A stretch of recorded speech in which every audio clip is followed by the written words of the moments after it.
حضرات گرامی قدر، وقت انتہائی محدود ہے،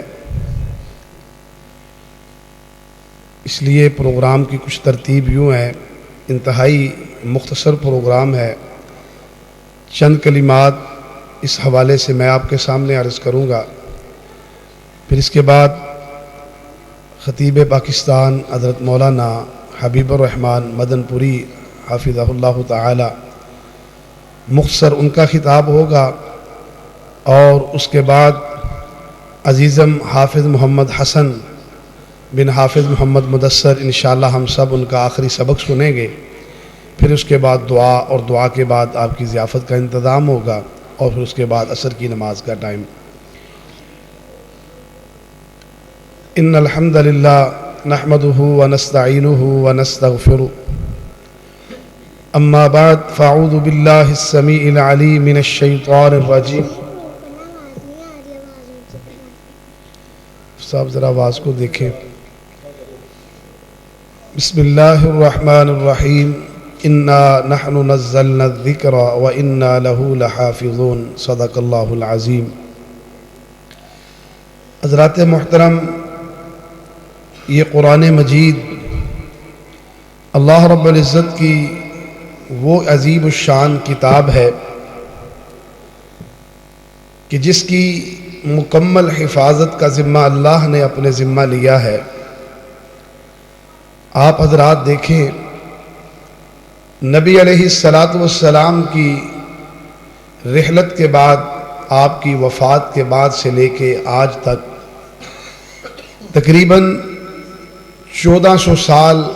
کا عرصہ گزر چکا ہے، لیکن قرآن مجید آج بھی اسی طرح محفوظ ہے، نہ اس کی زبر میں فرق ہے، نہ زیر میں فرق ہے، نہ کسی صورت میں فرق ہے، نہ آیات میں فرق ہے۔ اللہ رب العزت نے قرآن مجید کو آج تک محفوظ رکھا ہے، اس کے معانی اور اس کے مفاہیم کو بھی اللہ نے محفوظ رکھا ہے۔ کیسے رکھا ہے؟ اللہ رب العزت نے ایسے حافظ محمد حسن جیسے بچوں کے سینوں میں اس قرآن کو محفوظ کر کے، ان کو قرآن مجید یاد کروا کے، نسل در نسل اس قرآن کو سینوں میں محفوظ رکھ کے اللہ نے اس قرآن کو محفوظ رکھا ہے۔ ایک وقت ایسا بھی آیا تاریخ اسلام میں جب سقوط بغداد ہوا، اور آپ لوگوں نے جنہوں نے ہسٹری پڑھی ہے وہ جانتے ہیں کہ اس قدر ظلم اور اس قدر انسانوں کا خون بہایا گیا کہ بغداد کے جو نہریں تھیں، بغداد کے جو دریا تھے، وہ خون کے ساتھ سرخ ہو گئے تھے۔ اس قدر انسانوں کا خون بہایا گیا، اور انسانوں کی کھوپڑیاں اتار کر ان کے مینار بنائے گئے، اور جو مسلمانوں کی جو لائبریریاں تھیں، لائبریریوں کی کتابوں کو اٹھا کر جلایا گیا، دریائے دجلہ میں بہا دیا گیا، اور مساجد سے قرآن مجید کو اٹھا کر قرآن مجید کو نظر آتش کر دیا گیا، اور بغداد کو فتح کرنے والوں نے یہ نعرہ لگایا کہ ہم نے آج مسلمانوں سے قرآن کو چھین لیا ہے، ہم نے قرآن کا خاتمہ کر دیا ہے، نہ قرآن رہے گا، نہ ہی مسلمان دوبارہ ترقی کر سکیں گے۔ جب اس فوج کے سپاہی جب بغداد کے بازاروں کا چکر لگاتے ایک سبزی فروش کی دکان کے پاس سے گزرتے ہیں، سبزی فروش آدمی، اس کے پاس ایک نبینا بچہ بیٹھا ہوا ہے، اور وہ قرآن مجید ترتیل کے ساتھ تلاوت کر رہا ہے نبینا، لیکن قرآن مجید وہ زبانی پڑھ رہا ہے۔ دیکھنے والوں نے کہا، ہم اس قرآن کو مسجدوں سے اٹھا کر، ہم ان کے گھروں سے اٹھا کر، ان کی لائبریریوں سے اٹھا کر، ان کے مکتبوں سے اٹھا کر تو ہم قرآن کو نظر آتش تو کر سکتے ہیں، مگر ہم ان کے سینوں سے قرآن کو کیسے نکالیں گے؟ جس قوم کے بچے، چھوٹے چھوٹے معصوم بچے کے سینوں میں قرآن مجید محفوظ ہو، قرآن مجید یاد ہو، اس قوم سے کبھی اس قرآن کو نہیں چھینا جا سکتا۔ یہ اللہ رب العزت کا اعجاز ہے، اس قرآن مجید کا اعجاز ہے، اور اللہ رب العزت کا یہ اپنے بندوں پر فضل و احسان ہے کہ یہ قرآن مجید پورے کا پورا حرف با حرف، زبر با زبر انسان کے سینے میں محفوظ ہو جاتا ہے۔ آپ دنیا کی کوئی کتاب اٹھا کے دیکھیں، یہ حافظ قرآن ہے، ان سے بھی کہیں کوئی اور بھی بندہ، کوئی دنیا کی کتاب آپ حرف بہ حرف حفظ نہیں کر سکتے، اس کو نہیں یاد کر سکتے، وہ آپ کو یاد نہیں رہ سکتی۔ یہ واحد قرآن مجید دنیا کی کتاب ہے جو حرف بہ حرف یاد بھی ہو جاتی ہے اور مرد دم تک انسان کے سینوں میں محفوظ بھی رہ جاتی ہے۔ یہ قرآن مجید کا اعجاز ہے۔ اور میرے پیارے بھائیوں، میری معززات اسلامی ماؤں بہنوں، یہ اللہ رب العزت اعزاز ہر بندے کو نہیں عطا کرتا۔ یہ قرآن مجید کو یاد کرنا، یہ ہر بندے کو اعزاز نہیں ملتا، یہ اللہ تعالیٰ انہیں اعزاز عطا کرتا ہے جن پہ اللہ کا خاص فضل و کرم ہوتا ہے، اللہ کا احسان ہوتا ہے، جن پہ اللہ تعالیٰ اپنا فضل فرماتے ہیں، اللہ تعالیٰ انہیں یہ قرآن مجید یاد کرنے کی توفیق دیتا ہے، اور جو یاد کر لیتے ہیں وہ کائنات کے معزز ترین بن جاتے ہیں، کائنات کے سب سے اعلیٰ لوگ بن جاتے ہیں۔ نبی کریم صلی اللہ علیہ وسلم نے ارشاد فرمایا، ان اللہ یرفع بہذا الکتاب اقواما ویضع بہ آخرین، اللہ اس قرآن مجید کے ذریعے کچھ لوگوں کو بڑی ہی عزتیں عطا کرتا ہے، بلندیاں عطا کرتا ہے۔ کیسے بلندیاں عطا کرتا ہے؟ آپ دیکھیں، نبی علیہ السلام کے ایک صحابی حضرت عمر فاروق رضی اللہ تعالیٰ عنہ اپنے دور خلافت میں امیر مکہ سے ملاقات کرتے ہیں مقام عصفان پر، اور ان سے حالات و واقعات کا پوری رپورٹ طلب کرتے ہیں، اور ان سے پوچھتے ہیں کہ فلاں علاقہ جو ہے، فلاں شہر یہ ہے، اس کا گورنر آپ نے کس کو بنایا؟ فلاں شہر کا گورنر، آپ یوں سمجھ لیجئے موجودہ دور میں جو ہمارا ڈپٹی کمشنر ہوتا ہے، یہ پورے شہر کا گورنر کی حیثیت کے اسے ہوتا ہے، پورے ضلع کا مالک ہوتا ہے، پورے ضلع کے اوپر اس کی حکومت چلتی ہے۔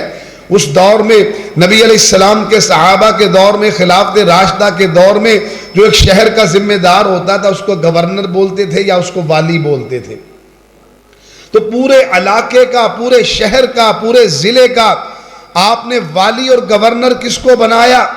حضرت عمر رضی اللہ تعالیٰ عنہ کو امیر مکہ بتاتے ہیں کہ ابن ابزہ نامی بندے کو میں نے فلاں شہر کا گورنر بنایا ہے۔ حضرت عمر پوچھتے ہیں وہ کون ہے؟ میں نہیں جانتا، ابن ابزہ کون ہے؟ میں اس سے واقف نہیں ہوں۔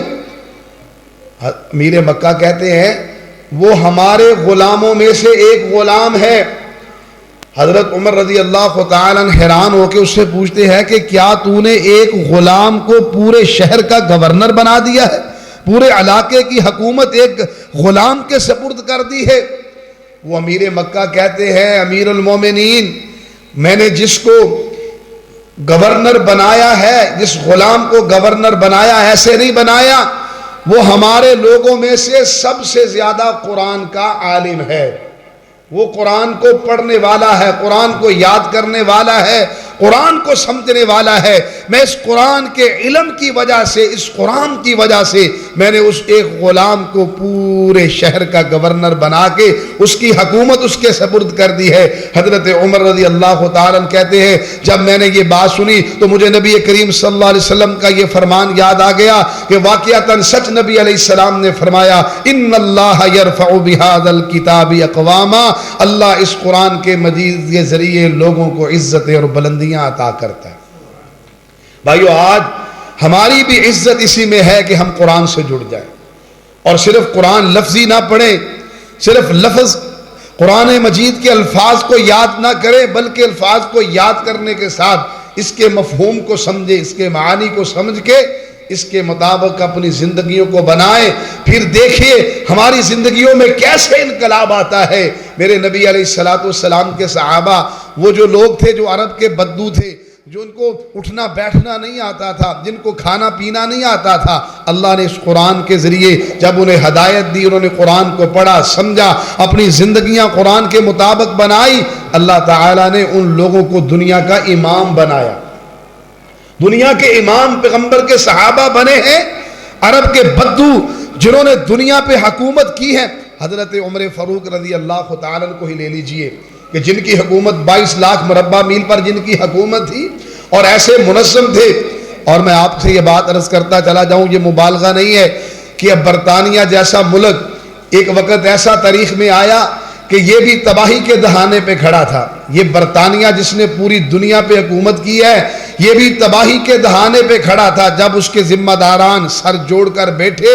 اور انہوں نے لاہ عمل طلب کیا تو ایک بندے نے حضرت عمر رضی اللہ تعالیٰ عنہ کا ایک تاریخ کا حصہ ہے جس کو ہم اولیات فروغی کے نام سے یاد کرتے ہیں. حضرت عمر نے جو اپنے دور میں اصلاحات کی تھی، حضرت عمر رضی اللہ تعالیٰ نے جو اپنے دور خلافت میں جو نظام قائم کیا تھا، اس اولیات فروغی کا چیپٹر نکال کر لکھ کر اس نے اپنی قوم کو پیش کر دیا. اگر ترقی کرنا چاہتے ہو، دنیا پہ حکومت کرنا چاہتے ہو، اپنی حکومت کو، اپنی نظام کو اس عمر فاروق رضی اللہ تعالیٰ عنہ کے اولیات فروغی پر نافذ کر دو، چلا دو، اور اسی پہ وہ چلے، اسی کو نافذ کیا اور پوری دنیا پہ برطانیہ نے حکومت کی ہے. وہ حضرت عمر رضی اللہ تعالیٰ عنہ کہتے ہیں کہ جب میں مسلمان نہیں ہوا تھا تو مجھے اونٹ بھی چرانے نہیں آتے تھے. عمر نے خود اعتراف کیا کہ عمر تو وہ ہے جو اپنے باپ کے اونٹ چراتا تھا، اسے اونٹ بھی چرانے نہیں آتے تھے، اونٹوں کو بھی ہانکنا نہیں آتا تھا. لیکن جب اس قرآن کے ساتھ جڑے، جب نبی علیہ السلام کا کلمہ پڑھا، اس دین کے ساتھ جڑ کے اس دین کو پڑھا، سمجھا، اپنی زندگیوں میں نافذ کیا، تو وہی عمر 22 لاکھ مربع میل پہ حکومت کرنے والا ایک کامیاب حکمران بن گیا. تو بھائیو، آج ہماری، اور نبی علیہ السلام نے فرمایا وَيَدَعُ بِهِ آخَرِينَ، کچھ لوگوں کو اللہ ذلیل کر دیتا ہے، کچھ رسوا کر دیتا ہے، ناکام اور برباد کر دیتا ہے. وہ کون لوگ ہیں جو اس قرآن سے دور ہو جاتے ہیں، جو اس قرآن سے، قرآن کی تعلیمات سے جناب اپنے چہروں کو پھیر لیتے ہیں اور دنیا کے جناب جدید ترقی یافتہ علوم کی طرف چل پڑتے ہیں، دنیا کی رنگینیوں میں مگن ہو جاتے ہیں، وہ ذلیل ہو جاتے ہیں. جس نے بھی قرآن کو چھوڑا، جس نے بھی قرآن سے دوری اختیار کی، رسوائی اس معاشرے کا مقدر بن گئی، اس بندے کا مقدر بن گئی. تو میرے عزیز بھائیوں، میں اپنی عزیز ماؤں اور بہنوں سے بھی درخواست کرنا چاہوں گا، آج بھی ہماری ترقی کا راستہ، ہماری کامیابی کا راستہ قرآن مجید کے اندر ہے. قرآن سے جڑ جائیں، قرآن کی تعلیم کو اپنائیں، خود بھی قرآن کے طالب علم بنے، اپنی اولادوں کو بھی قرآن مجید کا طالب علم بنائیں، اور صرف حفظ نہیں، اس کے معانی، اس کے مفاہیم کو بھی سمجھے اور اپنی زندگیوں کو سمجھنے کے بعد اس قرآن کے سانچے میں ڈال لیں. انشاءاللہ دنیا کی کوئی قوم اس مسلمان قرآن والوں کا مقابلہ نہیں کر سکے گی. میں انہی لفظوں پہ اکتفا کرتا ہوں. اللہ مجھے اور آپ کو اور ہماری اولادوں کو اس قرآن کے ساتھ جوڑ دے. اللہ ہمیں قرآن کا طالب علم بنا دے اور ہمیں قرآن کا صحیح فہم عطا کر کے اللہ ہمیں اپنی زندگیوں کو قرآن مجید کے اس علم کے مطابق، اس تعلیمات کے مطابق بنانے کی توفیق عطا فرمائے.